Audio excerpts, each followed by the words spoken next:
I will take you through what is really happening in today's world and how automation can really help and what, as custodians of automation industry, we need to do to harness that skills and develop that.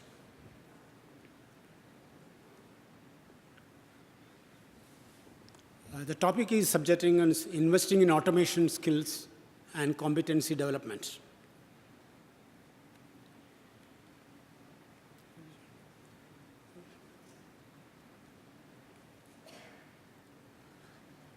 What are the key words? Though I've written as automation is slightly in the technological side, I would say, in the common man's words, it's an industrial infrastructure providing for national good. And skill is the knowledge, whereas competency is the ability to apply that knowledge. And operational excellence, by applying this automation industry, automation section in the process or discrete, is attaining safe, secure, repeatable, reliable, competitive, precise, innovative, and faster, scalable operations. What it means by deliverable of the products and processes to the utmost satisfaction of the customer. That's what in the morning the speaker spoke about quality. Before going into the subject, I would like to touch upon what are the burning issues today, burning issues to the industry today. Forex. We have seen the foreign exchange, the dollar went up over the last 2 months by around 13, 14%.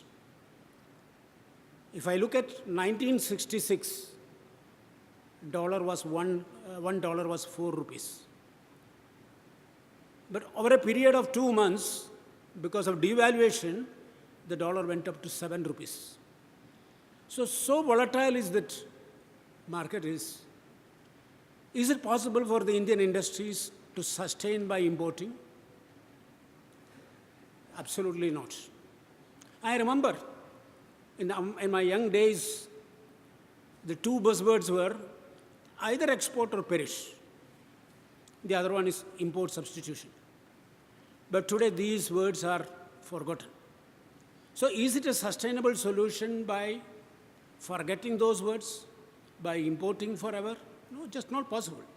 So for us to sustain, you need to fix up our broken manufacturing and excel through automation, through continuous innovation. If you need to innovate continuously, you need to have automation process into the process. The second burning issue is industry as well as common man is the environment. The sustainability plank depends on the 3 Ps, people, planet, and profit. But most of the time, the developing countries, including India, has not bothered much on the environment side. But today the situation has changed. Most of the infrastructure projects now has to be funded by international agencies. Then you need to have what is known as a green code. Or rather, the international financing companies, they are member of a policy known as Equator policy, which is started in 2003, and they have just celebrated their 10th anniversary. So any project which is funded above $10 million goes through that. But there are certain criteria for the developing countries. Some of the infrastructure projects or some of the polluting industries they mentioned, 1 lakh tons of carbon dioxide equivalent if you produce, then you need to go through these mechanisms. So from January 2014, major infrastructure projects all will be funded only when you have a sustainable green policy incorporated into that. The third burning issue, which not only for the industry, but for the common man, is craze for foreign. Why? Because of the quality, because of the reliability of the equipments. From that craze for foreign, today we need to bring to passion for Indian made. Then only we can sustain. Reserve Bank of India or the Finance Ministry, let them pump millions of dollars or billions of dollars. It is not going to stand anywhere unless we build up our manufacturing. We excel through our manufacturing. For that, we need to have cost differentials to be brought up and also a quality which is not different from what you get in overseas product. These three are burning issues can be resolved or can be attempted to resolve to a great extent by introduction of automation in nuclear across the value chains. Before that, I would like to know what is the state of the Indian economy, which you have seen most of these are fully aware. The GDP today is $2 trillion, is stagnant, still around 2.2, depending upon what the dollar is. In our 12th five-year plan, we are supposed to have around $3.5 trillion. And population goes up to 1.6. Certainly, you have a lot of pressure on the urbanization. It is said that around 2/3 of the population will stay in urban countries by 2030, and 50% of the population by 2050. So you can imagine the pressure on the urbanization in India. Literacy rate is one thing which is helping. Coupled with that, the demography, the average age of the Indian workforce is 29. And industry's share is 26%, which we are planning to bring it to 35%. That means year-on-year growth of 10%. And that's where the skills required. The National Skill Development Corporation has estimated that we need to develop 50 million people over a period of 10 years in order to meet these growth rates, which means on an average 4 million people to be developed in various skills. The manufacturing share today, which has come down, it was around 18% of the GDP, today it is 15 to 16%. For any developing country, it is over 30%. China has got 28 to 30% manufacturing share in GDP. So how we can, if the manufacturing is not growing, India cannot sustain. From 1966 to 1991, Indian manufacturing has always above 2% of the GDP. But from 1991, that manufacturing was trailing the GDP by 2%. That is why, because in 1991, partial liberalization, partial convertibility of the rupee has brought a lot of the equipments imported in India without much really looking at whether really required. Manufacturing industry vision, if you look at 2020, quite a large investments are planned. Whether really will happen it because of the dynamics of the global scenarios, entirely a different aspect. You look at emerging market, consumer market in India. If you look at, there are 6,000 cars are sold per day in India, which is likely to go up to 15,000 by 2020. Most of the consumer white goods, which are per day sales, is nearly doubling by 2020. And these are all related to either automotive components or components related to the consumer goods, where discrete automation is part and parcel of the system in delivering required products at the required time with the deliverables. And by 2020, aggressive investments is planned to the extent of $70 trillion. And 60 million people have to be additionally skilled in order to meet these generic requirements, and an accelerated exports growth of 15% if we have a GDP growth of, which means the skills of the people has to be developed across the spectrum. So what are those skills? Skills related to capital goods, skills related to consumer goods. What's the capital goods? Anything which goes into manufacturing of process industries or discrete industries are capital goods. Now, there are capital goods subsectors which can be divided into many sectors. Plastic machinery, textile, all of them are major subsectors of capital sectors. And all these vertical sectors has got automation is the horizontal. So automation is the building block for all vertical sectors of capital goods, including the consumer goods. And Indian market capital goods size is estimated to be around 390,000 crores as on dates requirements is considered. And employment in capital goods, if you look at, you can get on an average is across the spectrum is over around 10 million, 60 million people is, 30 million people are employed today, which includes MSME sector. In MSME sector, which is considered the engine growth, per sector, which is at least two people are employed, including the micro sector.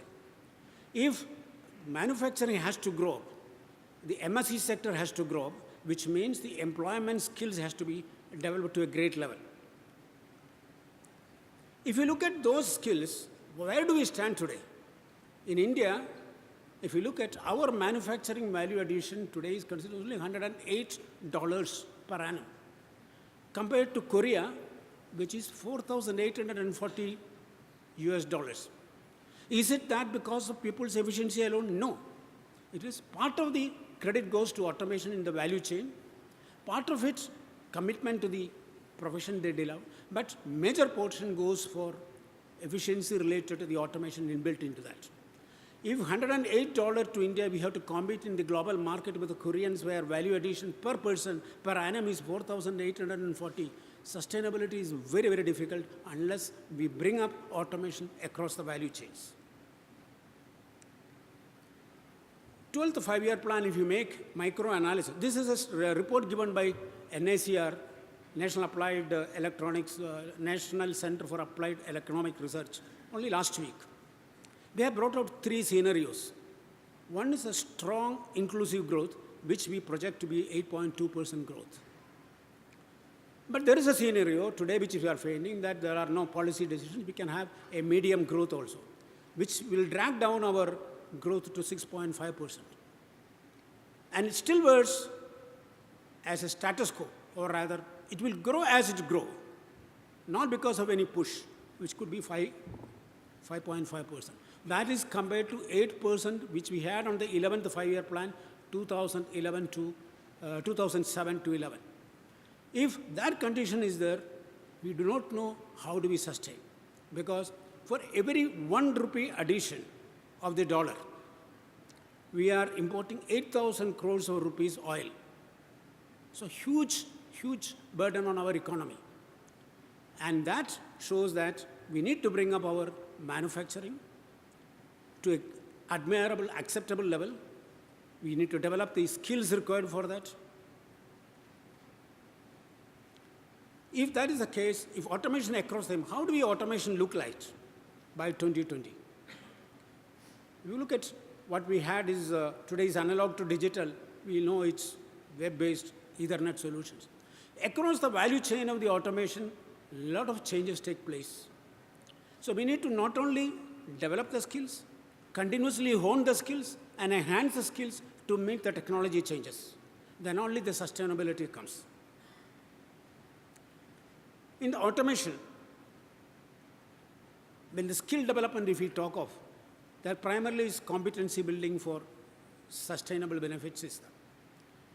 One is there are reasons which I already explained in my earlier talk that why we need to do skill development in automation, because automation is the horizontal to all the verticals which will enhance our profitability or sustainability. Maximizing the operational value chain through holistic deployment. Across the whole value chain, it is only the automation that is one among the tools which will help. The learning framework for industry clusters. Creating platform to impact and achieve operational excellence. It is only through automation, because automation you can employ even where human accessibility is not admissible or accessibility is not possible. Productivity improvement, process efficiency, quality, energy efficiency, safety, and environment compliance. Role enhancement of people and de-skilling. These 6 platforms are the one which we can really develop the skills for automation, enhancing the productivity. The 5 tools of automation which we look at is across the value chain of the automation is sensing, that's the primary. Then hardware and software control. Safe and timely actuation. Interactive human interfaces, human-machine interfaces, and real-time communication. All these 5 tools are really required to be equipped with the skills and developed forever. And new technologies and their impact. Technologies continuously improve. I have seen how automation industry developed into 2020 is by various technological upgradation across the value chain. If we need to really look at wireless, robots, embedded electronics, web service, all these skills in its own branch of science.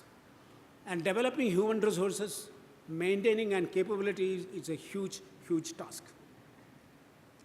Learning framework for industry clusters. Especially on the automation sector, the growth comes from clusters because the technologies involved in developing the automation industry is so wide in that in Indian conditions, it's very difficult for an Indian industry to sustain. So you need to have clusters of various technologies developed into that. And that cluster development only is bringing up. And in that process, you need to have shared learnings. Academia is coming in. Create opportunities to experiment and certification of the products. Recognition of awards for people who develop and skill.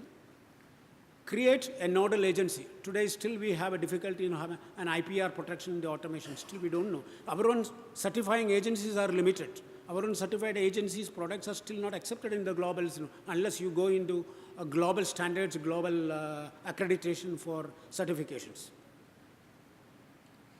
There are various modules we have developed or we have to develop for workshop design. Prior to development of these modules, there is one important aspect which you have to look at. We need to develop, we need to define what is known as NOS, a National Occupational Standard. Unless we define a national occupational standard for each and every skills of the automation, not only occupation, every skill, you cannot go into a skill development.